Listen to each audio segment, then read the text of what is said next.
In this video, I'm going to show you how to add headers and footers in Microsoft PowerPoint. Let's open a PowerPoint presentation. This is a presentation slide that I have taken as an example.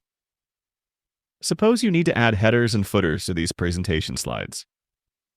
In the title bar, click on Insert. In the menu bar, click on Header and Footer. In this pop-up, you can add the date and time. If you want a slide number showing on the slide, check this option. Now check the footer option. In the text box, add your text. If you don't want these options to show on the first slide, you can check this option, but I will leave it as it is. Now click on Apply to All. Here you can see that our text has been added. Now if you want to change the position of these, go to View. In the menu bar, click on Slide Master. Go to the first slide of the Slide Master. Now change your position according to your need. After you are done, click on Close Master View.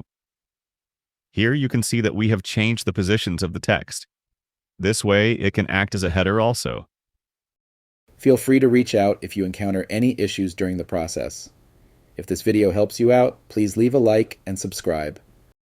Comment below if you have any questions. If you need further assistance, consider hiring a professional using the link in this video below.